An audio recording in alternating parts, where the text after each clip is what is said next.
You know, when I had my old channel, The Apostate Cow, I talked about this topic and made a lot of people mad. People telling me, oh, don't tell me what to do with my money and stuff like that. And so I'm going to try to be as delicate and even-handed with this topic as I possibly can.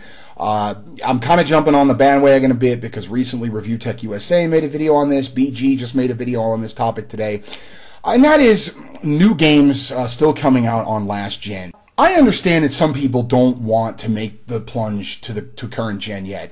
They don't want to sell their 360s or PS3s, which you don't have to, but for some people, you know, they want to make a little bit of money back, you know, from their old system in order to put towards their new system. I get that. Some people don't want to do that. Some people don't have the money right now. I get all that. But what I don't get is why people want to spend $60 on a brand new game that's coming out for 9 and almost 10-year-old consoles. That's what I don't understand. Why would you want to invest that into a system that, let's face it, for all intents and purposes, the 360 and PS3 are dead. Now, obviously they're not dead in the sense that people still own them, people still play their old games, but in terms of their future, this cross-gen stuff that's still going on this year, this is going to be it. Okay, I really think 2015 is going to be the last year, and there's already a bunch of games that aren't coming out for last gen. The Witcher 3, Batman Arkham Knight, Dying Light. There are people that are just not grasping the concept that at some point they're going to have to let those old systems go in terms of them having any kind of a future. I mean, Review Tech said this in his video.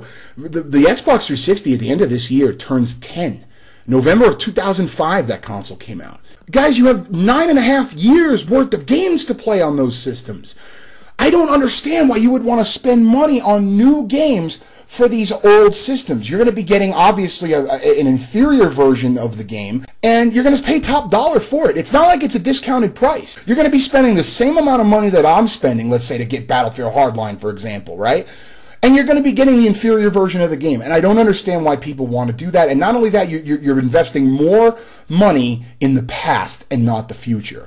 So I just don't get it. And it goes even further. There was a guy, oh, fuck, now I'm going to forget what website this was on. It might have been N4G, it might have been IGN, I don't know.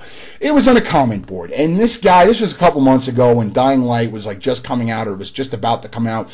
And there was this guy getting all pissy. He wrote like several sentences saying that he was going to boycott Warner Brothers games and never buy another Techland game because he was really looking forward to Dying Light, and then they canceled the 360 and PS3 versions. He's like, I was all set to buy this game. I think he even said he pre-ordered it on 360 or something like that, and he was pissed. And he got a ton of hate you know, for that comment. And I think now some people were a bit nasty, but I think justifiably so.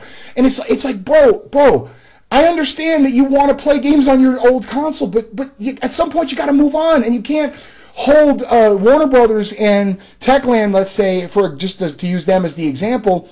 You can't hold them to some ridiculous standard that they got to keep in. They knew the last gen versions were holding them back. They knew that it was not going to be a wise investment of their time and money to make ports of Dying Light for last gen. And I can tell you, having played Dying Light twice now, because I think it's awesome, okay, on my PS4, I can't imagine playing that game on the 360 or the PS3. I'm sorry. It's just, there's so much going on in that game, and it would suffer so much on last gen. That's it, guys. There's really not much to say about this. This is going to come to an end.